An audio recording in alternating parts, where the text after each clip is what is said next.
Yes. Yes. What's happening, beautiful? Hey, man. Yes. Oh, hey, man. It's Brad Thompson. Welcome to the show, sir. Brad Thompson. How are you? Very well. How are you guys? Yep, excellent, thank you. Excellent. You're Good. going to be seated just here. Good morning. Thank you. It suits, sir. Of course. I'll just apologise to Will because I don't try and very white right now. Yeah, that's fine. I just seem to look my life around again. So here we are. That looks quite light. What you've got over there is that your whole life? Yeah. In I feel like there's an absence of your son from that backpack. I promise I'm happily married. You're not trying to run away. Yeah, slap that on, mate. And we'll get Yeah, cut cracking. that somewhere up near. How are we today? What's everybody been up to? You've just had a client, haven't you, Will?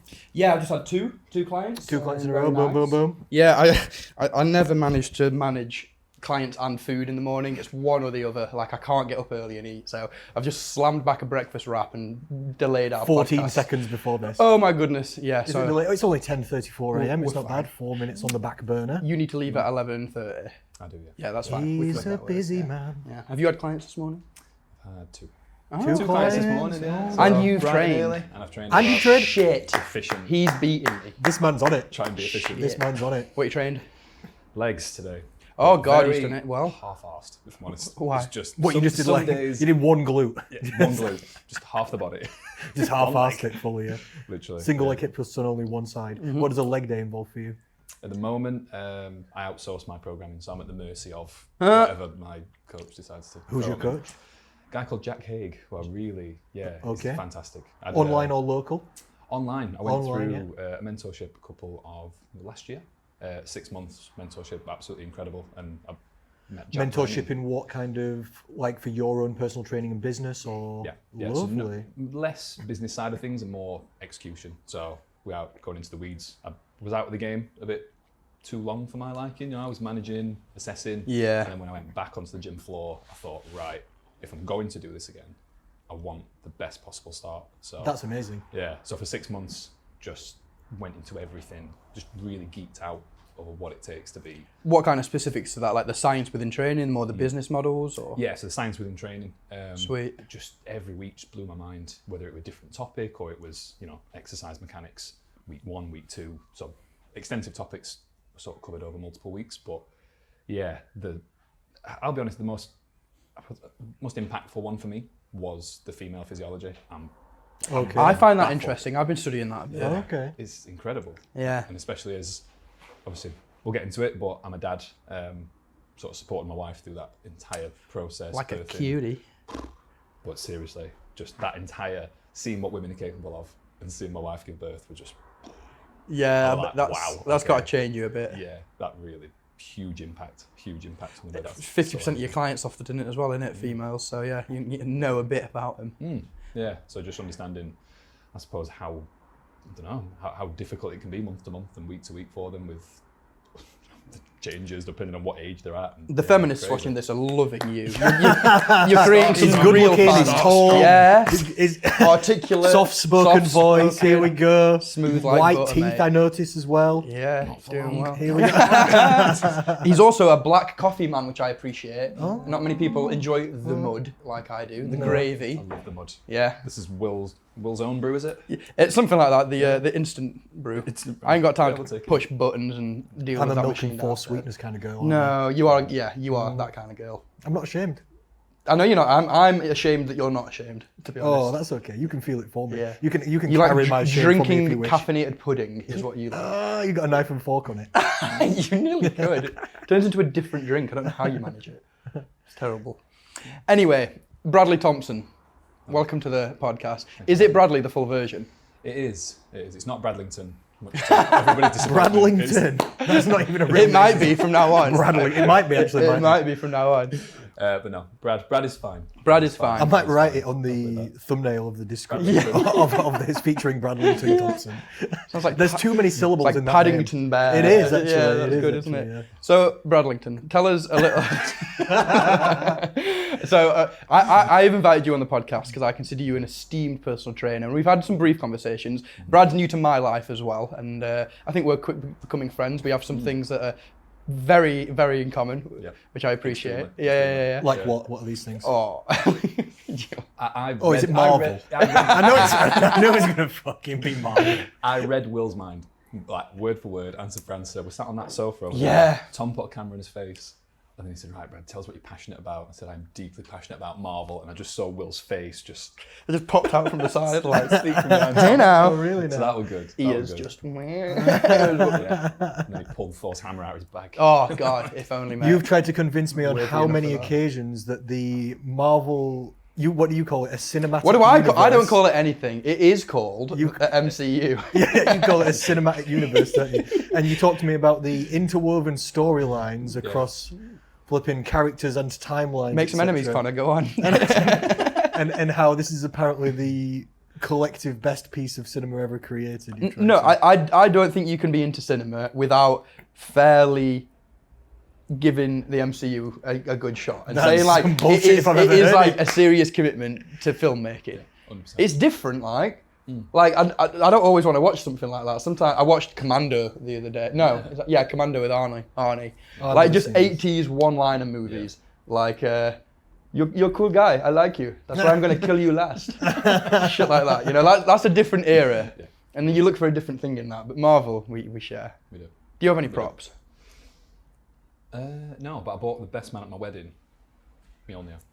So, Literally, I made him cry. so He's good. going to kill me for saying that, but I made him cry. Yeah, no, it would do. It You would. brought I made him him cry before Bought him what? Sorry. Thor's hammer. Mjolnir. Oh, Mjolnir. yeah, MJ. You should know that. You're quite into like your mythology bollocks. No, I'm into real history, Will. I'm into real history. Shut up. But yeah, MJOL. Yeah. That's how you spell it, isn't it? Definitely. 100%. MJLORN? No, I don't know. No, Welcome there's an I back to in the there. podcast. We've got no idea what we're talking about once again. You guys are claiming to be fans of this. Can't even spell the damn thing. I don't know shit about fuck. Yeah, it's a shame. We've also had a 2-week break, so we're glad to be kicking things off with you again. So tell us a little bit. You've been many things. You've worn many hats and coats. You've been an assessor. You've been and currently are a PT. You float with online stuff. I've seen you do little seminars where you talk to people in the gym as well.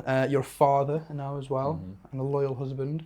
Tell us a little bit about your journey into getting into everything and how you ended up where you are.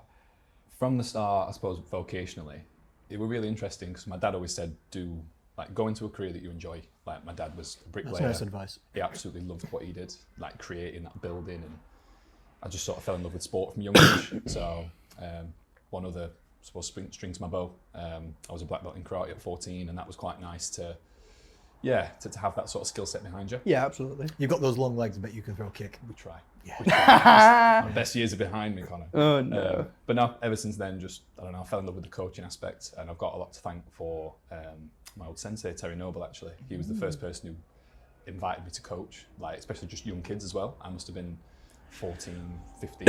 Coaching teaching. karate. Yeah, and it That's was a nice really, way to get into oh, things. it was amazing because it was something I was very knowledgeable about, and to share that. So trying to just latch onto that a bit.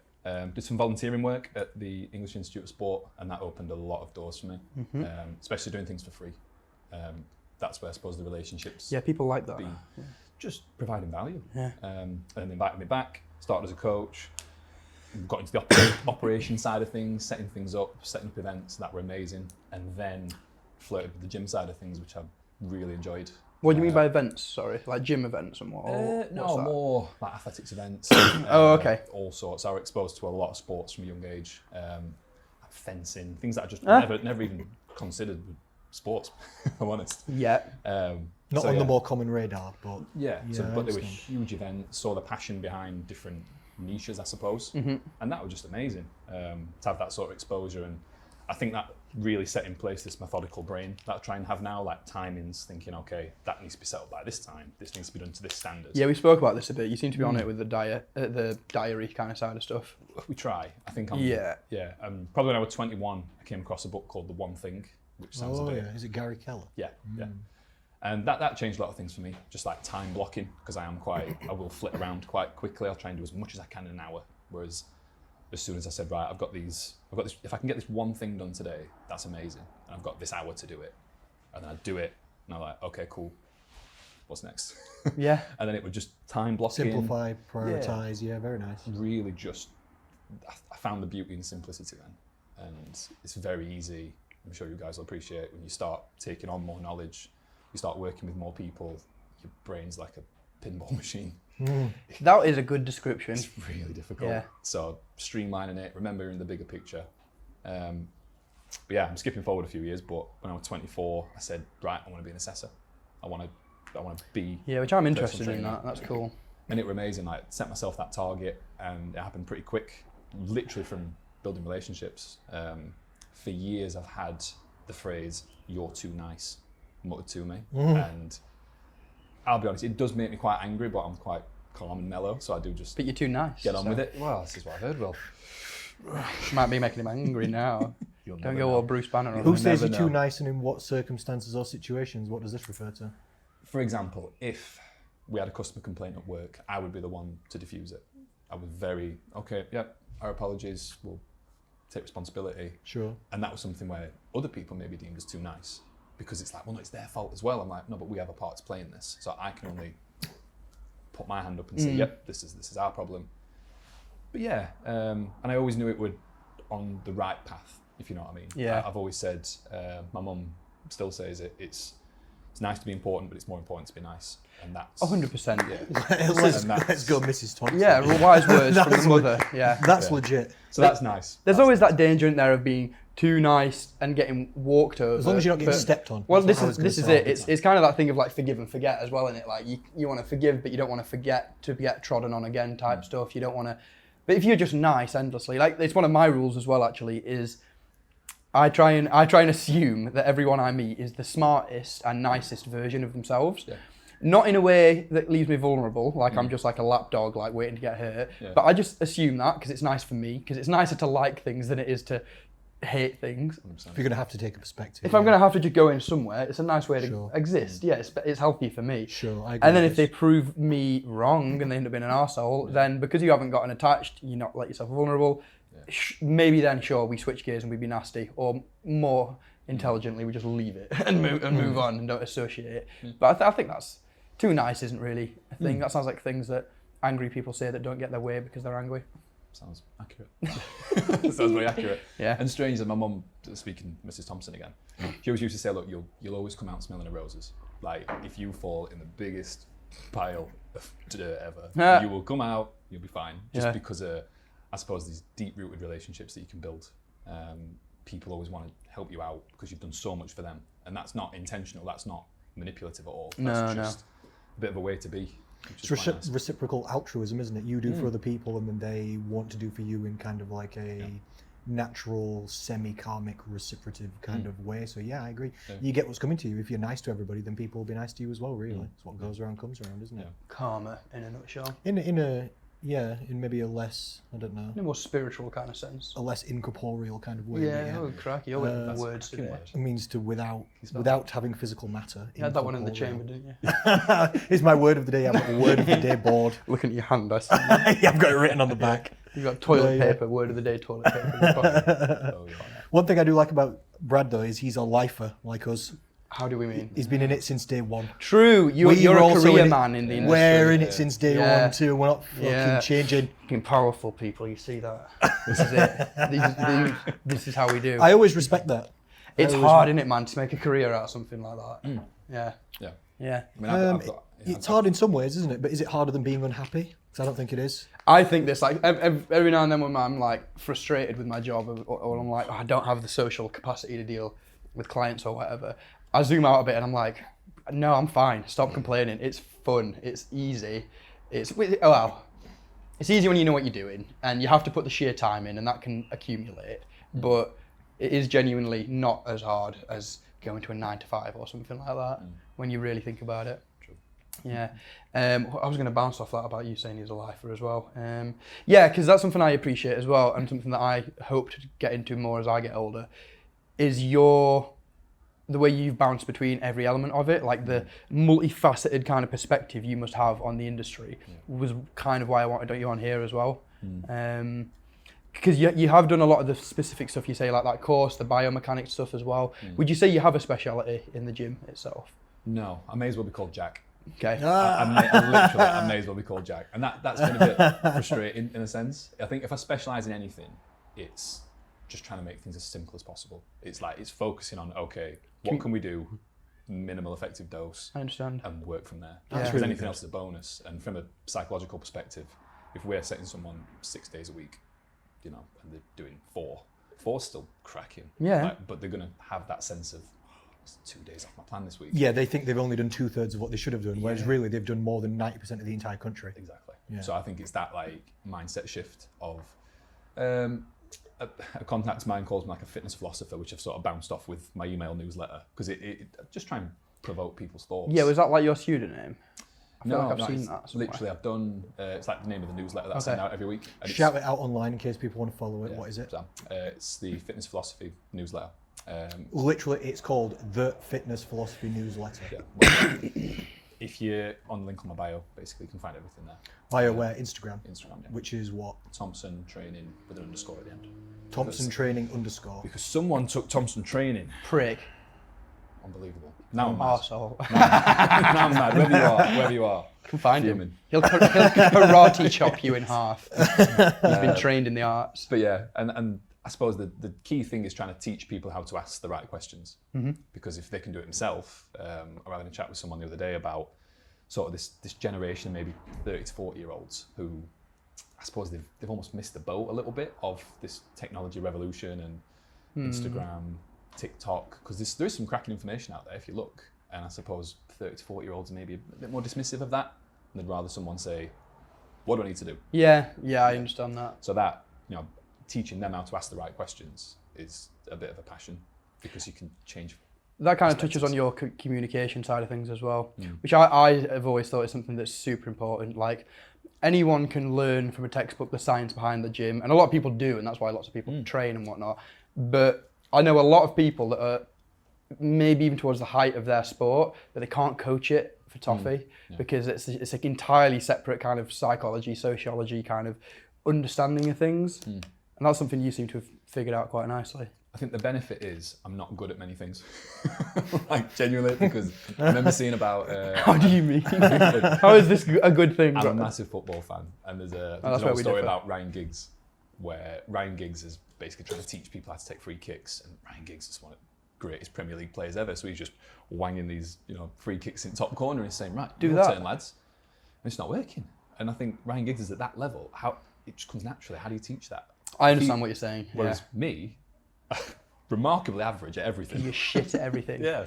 To climb the ladder. Remarkably average. So for me to scale that up and down is pretty easy because I can regress it because I've probably done it, and I can progress it thinking, oh, I could do that if I could be asked. Yeah, I'm in kind of the same position as you, where I've seen so You're many small. just struggling, just finding things difficult. Well, yeah. Sorry, mate, I didn't see you there. That's not your bread and butter. Get the quads out of the delts or something. Stick with what you've got. But I have been making arm gains recently. I was actually happy that we were on 15 inches the other day on that Get measurement. in. I've not let it down. Even though, I don't know if you know this, but my girlfriend Rebecca was on 14 inches, and this is largely an emasculating situation. Yeah, that's not good for It's you. been brought up at least once per day. No. Once per day. Yeah. Once per day, that's not good. It's all right though. I want to feel good, so I just let her have that one. Yeah, behind gritted Just let her teeth. have it.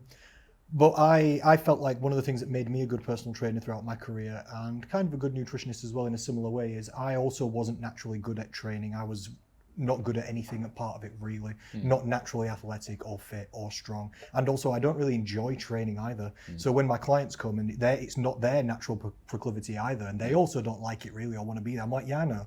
We both don't want to be here, so let's fucking do it anyway. And we're doing it anyway. We'll just be miserable together. I'll support you through the misery.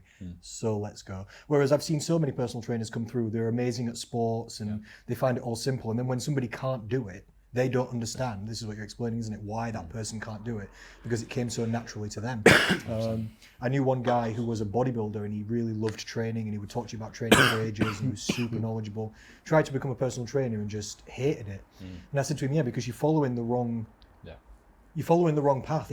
He was kind of doing the thing where imagine he liked cars and really fast cars, oh, I'll become a driving instructor. It's not the same if you like cars as sitting next to somebody in a Clio while they stall every 4 minutes. Yeah. That's what personal training is like. It's trying to teach someone how to do a Romanian deadlift for 3 weeks. Yeah.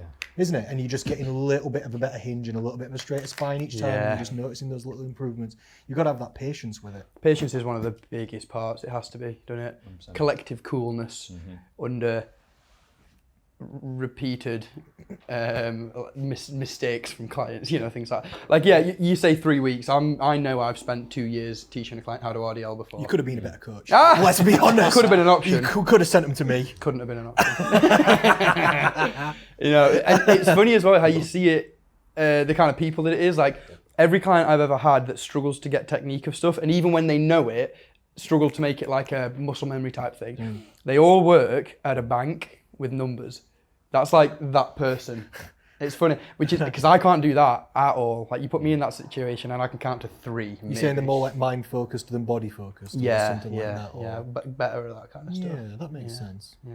Yeah, but being able to articulate, and you've been in the game long enough now. Like it becomes more of a script after a bit, doesn't it? Like you trial and error, different acronyms and different like little ways to get information across and figure out what works for people. And that becomes out of the script. I think analogies are really powerful. Because if someone isn't, like training is not their forte, if you can relate it to something that they know, is amazing. Like cars are a great one. If somebody doesn't quite understand, I suppose, quality of food and that sort of stuff, if you can relate it to, well, that's like putting the premium unleaded in. Do you know what I mean? And if they're like really into the cars, that should sort of sync to it. Heart's like your engine, that sort of stuff, making those sort of links. Whatever, like... signed somebody up yesterday who's a hairstylist, like really successful business, and the amount of things that I tried to relate to hairstyling was just embarrassing. Yeah, you tried. But it was working. Olive branches. Oh, he's getting this. Yeah. To the point where we're thinking, all right, like one of his questions was, okay, well, why can't we just dive in straight away and do all the hard stuff in the first 8 weeks? I'm like, well, there's nowhere else to go. Like, I don't know what your foundations are like. It's a bit like you getting a new client and just shaving the head. And then coming in 3 weeks later saying, right, what can we I work want my with? hair plaited. It's not now, mate. No, that's interesting. Yeah. And just trying to make those sort of links and relate it to a known. And picking up on what Connor said about being a PT, whenever I do assessments, we try and make the link between what the actual job is, and there's a personal side and there's the training side. Okay. More often than not, the people who are really good people and not great trainers, they will be the most successful ones. Especially short term, because they've got this cracking personality. People gravitate to them, they're very sociable, and that will attract people.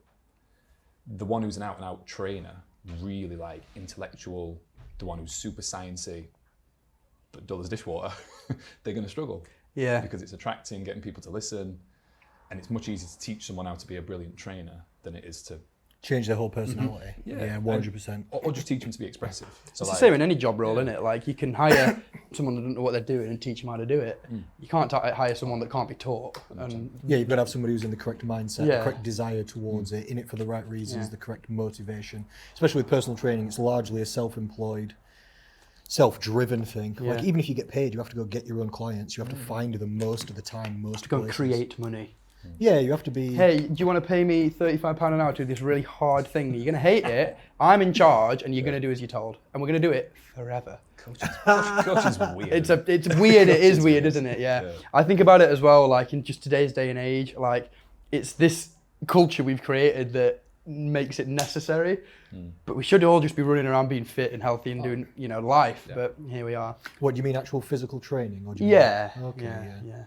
Like, I mean, I wonder what like Brutus, the personal trainer back in Greece, was in like for the Colosseum. What did that look like? Yeah, gymnasium is actually a Greek word. Gym bro, yeah, exactly. That must have been an interesting time. Probably more stabbing and things involved. Does go back to the ancient Greeks, doesn't it? They would idolize the Greek god statues, wouldn't they? Milo and the bull, that came out of Greek. Yeah. So it does go back to then. Then it seemed to have fallen out of fashion, kind of like perhaps. Yeah, kind of perhaps after like the fall of the Roman Empire. Yeah, maybe when we got rid of like death for entertainment.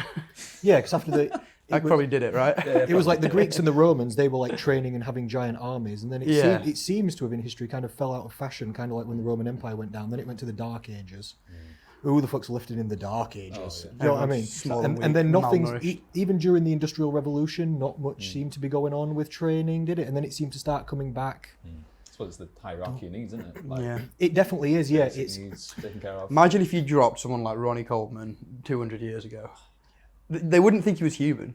No. They would not think he was human. They'd be like, what is this alien? It'd be David and Goliath. It'd go down as a biblical story. Or someone, okay, you have more fun. Someone like Lou Ferrigno that's a giant as well, like height-wise.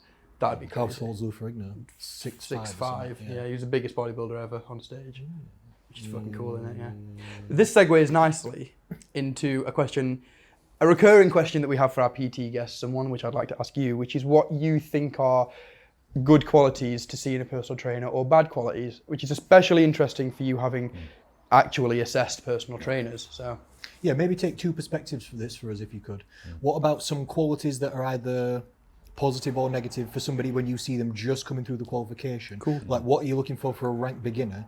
But then if you've seen a PT that's been around like 5 years or I don't know, longer, what do you expect from them as well? Initially, and this is a very common thing that we feed back on for people, it's the ratio of how much you talk to how much you listen. That's a brilliant one. that's really cool. Very Most interesting. PTs So this is as you're assessing kind of thing. Yeah. So And this is as me and you were interrupting him in the flow of speech. to bring up my parents again, my dad who's no longer with us, he used to say, right, you've got 2 ears and 1 mouth. Use it like that. Listen It's twice 1 to as 2. much, 2 and to then 1. you speak. And That's I'm like, funny. Yeah. And I still look for that in PTs when I'm assessing them. Yeah, cool. You know, are you asking open questions, or are you going, oh, did you feel that in your arms? And they go, yeah. And you go, cool. Whereas, oh, where did you feel that? That's a tricky one I And find, that, isn't it? Yeah. just teaching people that open-ended questioning is wicked. So that to me shows the signs of a really good PT. So you're looking at the personal side of it, like you said, communication skills, Definitely. stuff like this. Yeah, willingness to learn. That makes sense. So that I can definitely see why that's a good sign for somebody that could do well going forward. That's really smart. And then in terms of, I suppose from a technical point of view, can they relay information in as little words as possible? And that's an interesting one. Because I think for the sake of saying 50 words, can you say 5? Yeah. And that person get it. And that comes with relationship building. That comes from knowing that person. And just how they learn. I've literally got clients who, sometimes I may not even speak and just show them and they go, cool. Yeah. Because they find the words distracting. They'd rather just see it and try and copy it. And they go, what am I thinking about? And they go, hamstrings. Go, cool. Yeah, having an And that's immediate appreciation to the fact that everyone just learns differently. Yeah. And you need to kind of test that a little bit. I think as well as, I always try with clients, and some people argue I should do this in the other order or just not at all, but I always give them the science jargon first. Like I say, we're going to squat, so I want you to, I don't know, breathe, brace, hinge from the hips, grip the ground with your, whatever like the more, like you're saying, condensed articulation is. Tell it them so they hear it and get confused and they're like, what does that mean? And then explain what it means. Yeah. And then next time when I say it and I say grip the ground, fill out the tire, whatever it is around. Yeah. That starts to be a jig of a memory for like, oh, okay, that's what that means. And then, the more and more you can teach a client, the less and less you have to talk about it. Like the conversation we could have about training, about nutrition, we could just use, but even just things like saying, all right, I'm going to hinge here, I'm going to load this, I'm going to brace or drive through this muscle. All things that we can condense and talk about because we know what it means. But you need to find that middle ground for like clients, don't you? Pull them in. Without a doubt. And I think just using their terminology as well. Like I regularly get clients to name their own exercises because they're going to remember it. Yeah. Like rather than the technical, oh, you're going to Oh, make up their own names. Yeah. Yeah, So yeah. like, for example, at the old gym I used to work at, there was a chest supported row. Like it's rather than a chest supported row, looks a bit like a reindeer. So like reindeer row. And they're like, cool. That's like a reindeer. And hilarious. it's wicked to see because they remember it. Yeah. And especially if they've created it. Like, what did I see the other day? Somebody created something the other day called, I think of it like push downs. And it was something on their legs. And I'm like, cool. If you remember that. Yeah, if that's what you they do want to it. call it. I Yeah, guess the that's only time fine, it falls isn't apart go is with if they go to another gym and leave you behind. And like, where's the reindeer? Yeah, bro? yeah. I'm looking for the bear crawl leg press, please. Yeah. That might be interesting. I always remember I had one client and she used to hate lateral raises. She used to just hate doing side raises. And she said, I feel like I'm a bird trying to fly off. It's like I'm doing Flappy Birds. And then every time she used to call the exercise Flappy Birds. Yeah. And then she would say that, laugh, and then do it and not mind as much. Yeah. Because she was kind of thinking it was funny while we were doing it. So I let her go with it. Yeah, I had a Chinese client called hanging leg raises monkeys. Oh, monkeys. that's interesting, yeah. Oh, Monkeys. that's cool. Yeah, just monkeying around. She used to clap, That's monkeys, nice. monkeys. I want to do monkeys. I'm like, all right, fine, let's go. Sometimes I've actually stolen the name off the client as well. Like, this basic stretch like this, if you do it both ways, like this, if you get both feet in, a client said it looks like a pretzel, so now I call that pretzel stretching. Because it does, yeah. That's a half pretzel, that's a full pretzel. Literally. And I use that with all my clients now to get them to do the pretzel stretch, and they know exactly what I'm talking about. These are looking nice. The quads, Yeah. You've seen this man's nice little being- ham hocks. they're slim but defined as always, as per my physique per yours, goes. yeah. As per my life That's goes. how Connor goes. Yeah, slender. Shredded, handsome, and Slender. Oh, thank you, handsome. That's well cute. done. Don't worry about That's it. cute. That's all you're getting today. No, I appreciate That's that's enough. my little boost for the Yeah, morning. yeah, I've missed yeah. you because you've been in Prague, haven't you? The other side of I'm the world, back. flirting with other people. I'm sure. Yeah. Not that I'm jealous. Yeah, don't worry. Fucking arsehole. All right, bringing it back home. What, as an assessor, would you fail someone for? Unsafe. That's Unsafe. good. This is number one. Unsafe number one. It's like a driving test. Yeah. Literally, you can probably relate it to a driving test. I think when someone's going through a PT qualification, it is a driving test. Basically, it's can you teach them to pass the test, and then you go and learn to drive, and then you go and learn to be a PT. But they've got the foundations to be successful. But yeah, safety is number one. If it's unsafe, that is probably what I'll fail somebody on. If I don't think they'd survive in the industry, and that sounds awful because it's very subjective. True. But if I believe that someone would struggle because they're either, this can go one of two ways, severely, like incredibly anxious, for example, like they cannot approach people. Yes, you can build on that, and I suppose if we can turn people into, not change the personality as such, but just challenge that. Some people know, all right, most people know, but we'll always help them out and say, right, here's what we believe you need to work on. So rather than a straight up fail, all right, is it just a referral? And here's what you need to work on. That's the preferred terminology. No. But yeah, safety's number one. Okay, that makes sense. I imagine there's a big gap between that and the next thing as well. Because if you're within the realms of safety, there's a lot of wiggle room there, isn't there? Yeah, because I think, if people literally put their health in our hands. Yeah. And if someone is, somebody's a huge risk, I'm talking like shattered shins, collapsed lungs, that sort of stuff. It's like, Yeah. is this all right? So not. where would you draw the line? Because this is something I think about. Like I'm not a nutrition expert. I'm a biomechanics expert, and I find I have to really stay on top of coaching my clients through their food kind of side of things, because it's not something that naturally occurs to me. I'm not a foodie. I eat for fuel, and it's always an afterthought that I have to prompt myself with clients. How much do you think it's okay for a personal trainer to just have a niche that's theirs and they're like, this is what I focus on and I'm not necessarily good at the other stuff? Personally, I really like the idea, which is ironic because you're the jack. That's not where I'm at. Yeah. But I think PTs are problem solvers, and the more specific you can be as a problem solver. Like if the roof on this building caved in now, I'm not ringing a plumber. I'm ringing a roofer. Yeah. So like they can solve that problem. So that makes sense. And I think if you can be super specific and there's a need for it, amazing. Yeah. Yeah, I think within the industry it's good, but it's harder to get clients because obviously I would say that. It might be a bit harder to pick up clients, but you'll probably be happier if that's towards your specialty because you're always getting the clients that you like to work with. You'll be more enthusiastic. The clients will get a better service. They'll get better results from that.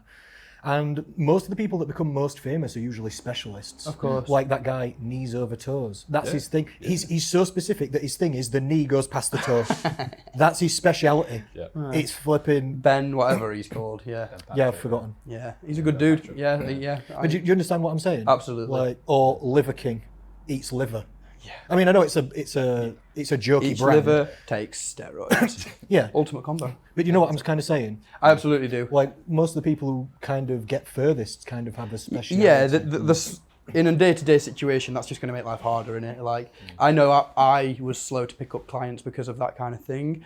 And I have a bit of anxiety towards, like, not knowing everything about nutrition or anything a client might need to know about that. But I also know absolutely enough for every scenario I've ever dealt with, basically. You shock me with your nutrition knowledge basically on every episode. On every episode, you say something fucking smart that I don't expect.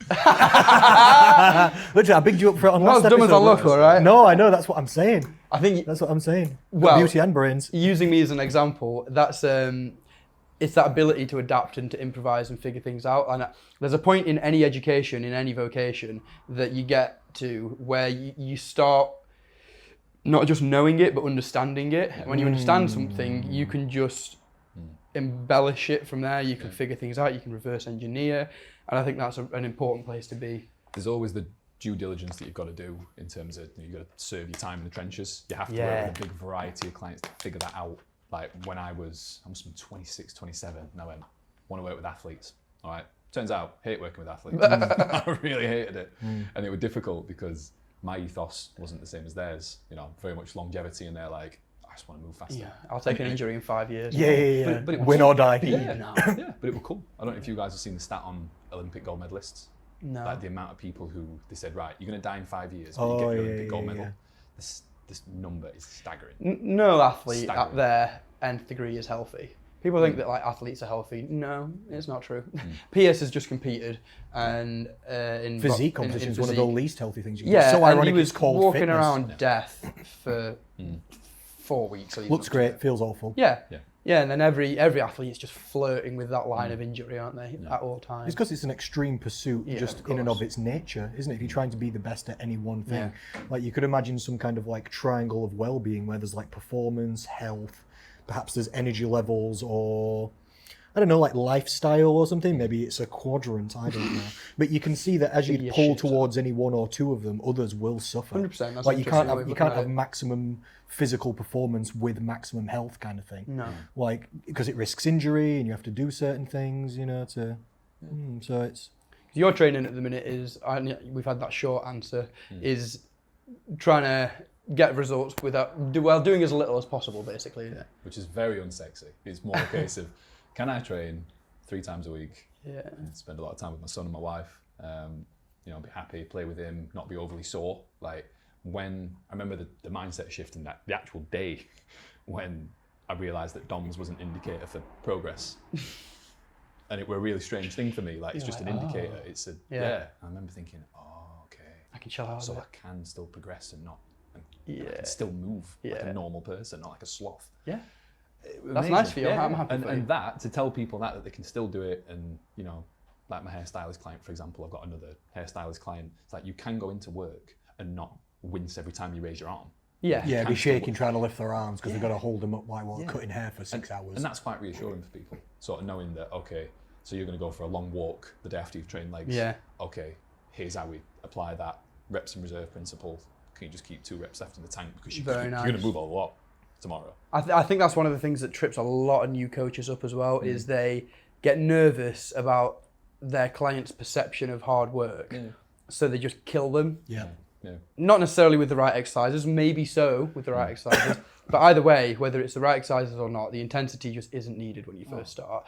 And they run a client into the ground, and then they get to the point that I've seen it before where they can't like straighten out their arm the next day. Yeah. You can't stand up, and I've had people tell me that they've had to take like time off work because of it. Like, I knew one guy that went to A&E. It wasn't my client. I have done. You literally couldn't, like what you're saying. And I know another guy that went. He's a guy that was. He was like a young exchange student at university when we used to work down at Kelham Island.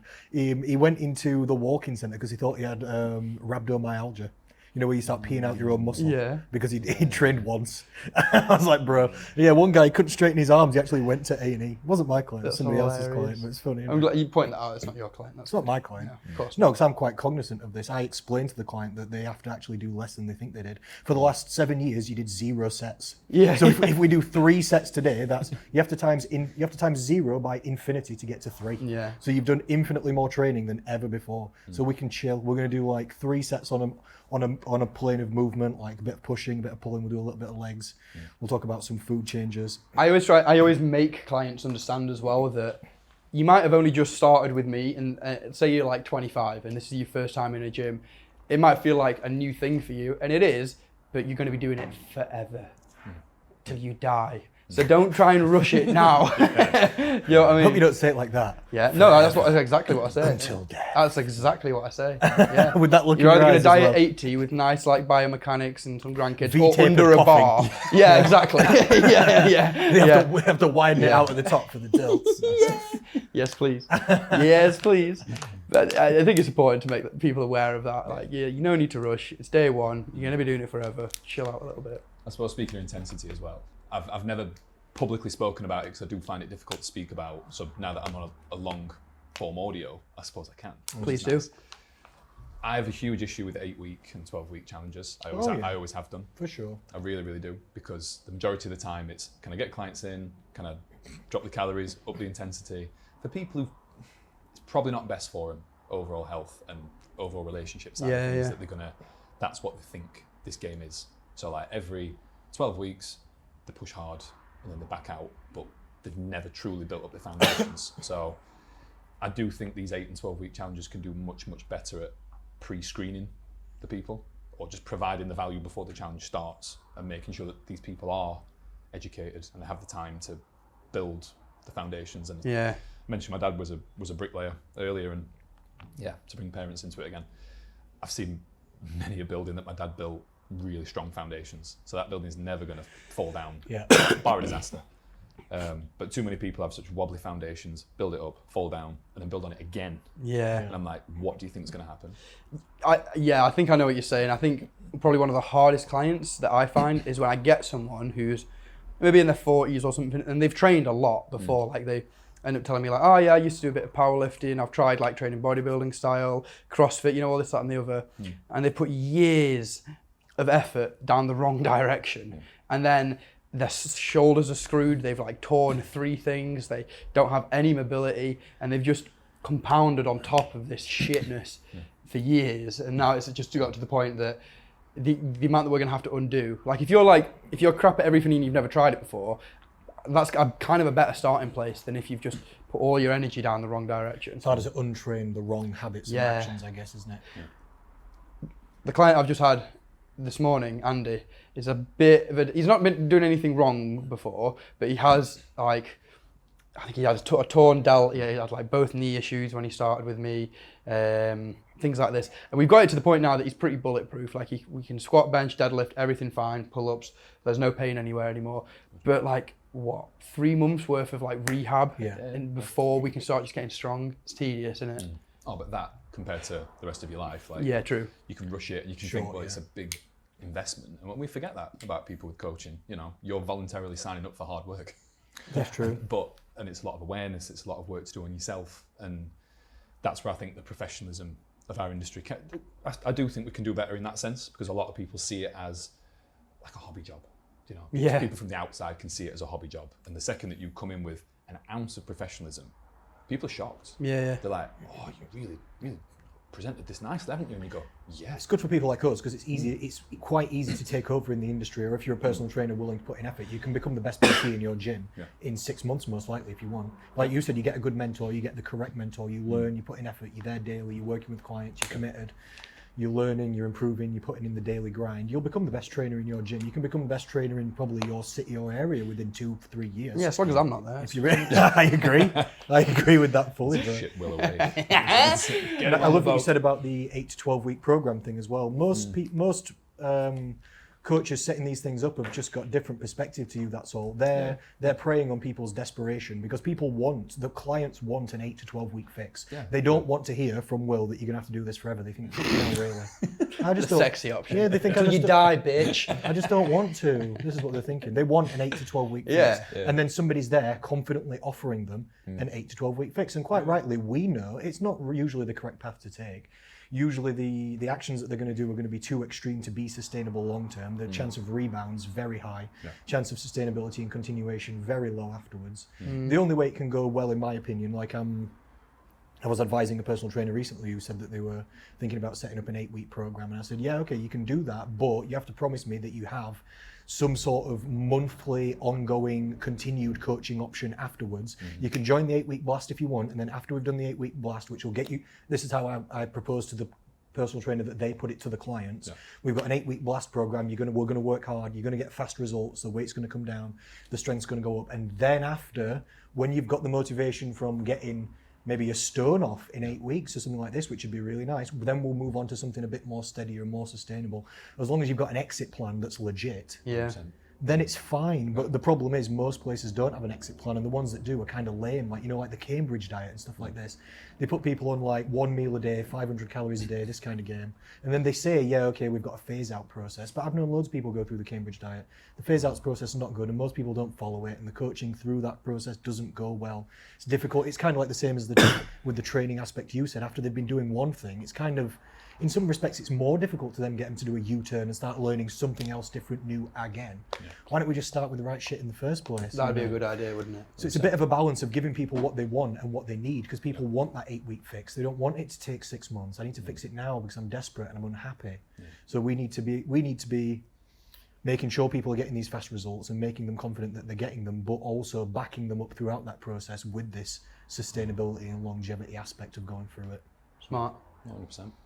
And I'm sure you guys, because that's the benefit of being like a life longer, you can look at clients from 4 or 5 years ago, and if you bump into them now, but you no longer work with them, where are they at? How are they getting on? How are they getting on? Yeah. And that's a really cool thing to see, and that's probably where most of my pride comes from in this industry, when you see someone you've worked with and they're doing it by themselves. Yeah, And that's man. wicked. Like, Yeah. I don't know if you guys have ever had those clients who come in and go, 3 days a week, Yeah. I'm going to pay you, and you think, great, but you don't need that. No. And I've taught people out of it, because I go, well, you don't really need me.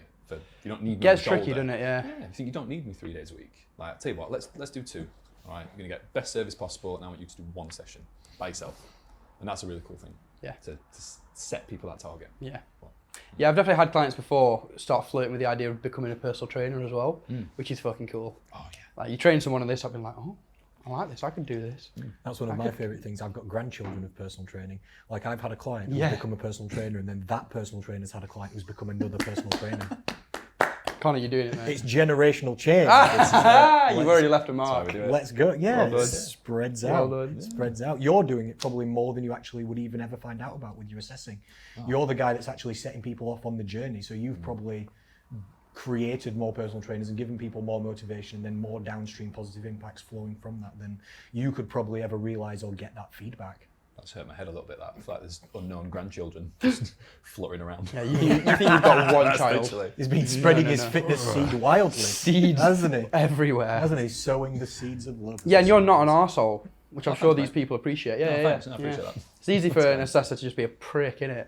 So, Yeah. It is well done on right. that. Yeah. You're actually right. Well yeah. done on that. It's easy for them to not care as well. Yeah. Most assessors don't care. They just want they want the personal training coaching company to get everyone passed through because it looks good for the company. Yeah. Yeah. Don't they? They've got pass rates that they want to hit, and if it's higher, then it looks better to the people that are doing the awarding body qualifications. Like, I've been the client in the personal training assessment for some of the personal trainers that I've coached, and when I've been there, the assessor's not even been watching. Yeah. Like, there's been 10 personal training sessions going on at the same time. You're the assessor. You're down there watching somebody else facing the wrong way. I've done whole sessions with people and gone through it, and then the assessor's walked up and gone, fine, and then passed them. And the person I've been with, the new personal trainer, has been like, because they've been sweating, scared, revising for weeks, and then the guy's not even here. No. It's just like, For we nothing. just chilled in the gym. Yeah, I did some deadlifts, it's not even what, and then, yeah, done. And you just pass on. Lame. I don't know. And to be fair, when it becomes that box tick, it's a dangerous game. You don't want to be a box ticker. Yeah. You really don't. No, it's not the best way to go, is it? But at the station gym here, they're thinking about trying to change all this, aren't they? And getting you involved in it, and other people involved in it as well, of going through the, like, probably YMCA online baseline qualification and then doing like advanced modules afterwards. The station gym. Some kind of station gym advanced PT qualification. Cool. Which would be cool. All right, we've got a couple of minutes left. Can I ask like a bit of a concluding question to you then? Of course. Perhaps, and then if you've got any conclusions as well that you'd like to say on. Question that I often ask people is, if, just for the listeners at home, if you've got 1 or 2 best pieces of advice for people in general, not personal trainers, general population, client people trying to improve their health and fitness in any kind of way. If you've got 1 or 2 top tips, what would they be, would you say? Ask curious questions. to people All right, who... I actually meant to ask you this, so let me just jump back a second. Yeah, What that's makes good question asking to you? I meant to ask you this originally, then, but the conversation went off somehow. But what are good questions to ask then, and how would people be looking or learning to ask the right questions? What does that even mean? I think the more specific you can get, the better. But it's specific, concise, and just really clear. You know, if you've got to give a 10-minute backstory to a question, you can be like, listen, I'm struggling with this. Can you advise? If you ask the right person, they should say, well, it depends. They shouldn't just jump at like the first question. So being prepared to go down that cascade of maybe 5-6 questions it's just a case of asking the experts, you know. But in terms of what it takes to create that really good question, number one is curiosity. Like, you have to be curious in the first place, but really specifically, because I'm keen to not leave this answer too wishy-washy, rather than me asking Connor, why your legs so shredded? You know, I'd love to say, Connor, I'm really struggling, you know, getting this definition in my legs. Can you help me? And he might then prompt my questions. If someone's quick to answer, you know that you've probably asked the wrong person. Interesting. Yeah, that's. I think I understand that. Yeah, and I appreciate I could have done better with that answer. No, that's fine. That's fine. No, so kind of not so much leading the witness, but just kind of trying to coax the witness. Yeah. Like, The witness. Yeah. I think you understand. That's what I feel like people do when they see my legs. They're witnessing. Yeah. You become the witness. Behold. Yeah. Oh, you have apologised to people for the state of your legs That's before, actually haven't true. you? Yeah. That's actually true. Yeah, I was walking up a hill, and if it's boiling outside, the veins are just uncontrollable. And there was a little old lady sat on a bench, and I'm walking up this hill in like the countryside, and she sat there just like staring like this. I just went, no, sorry.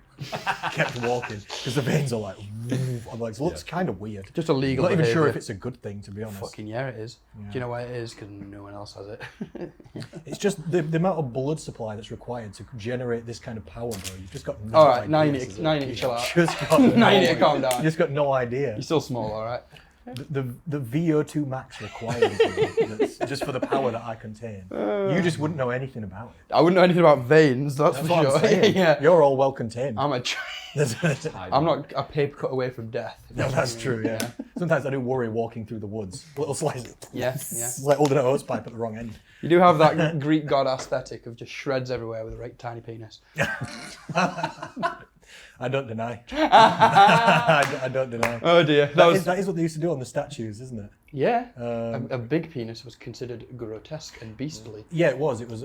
So here I am, rocking it for Team Micro. It was related to the.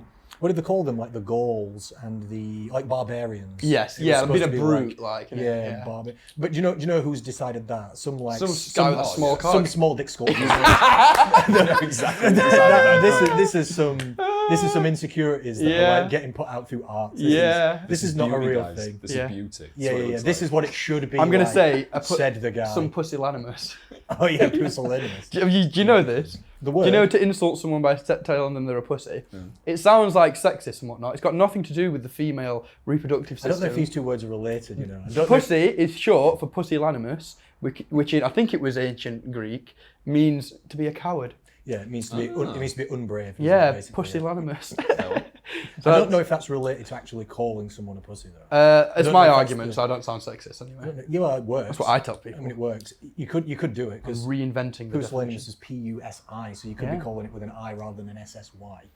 Gotta make the rules, And bro. now we're arguing semantics and connotations. We are. Welcome to Fit Talk Radio, ladies and gentlemen. We've now got 0 listeners remaining. Yeah. No one gives a We should try and shit. bring it back just because you guys have gone through Yeah. the history of words. Important I did stuff. find out where the protein came from. Where the Oh, word what? protein came from. Okay. It's from either the Greek or the Latin for protos, which means primary.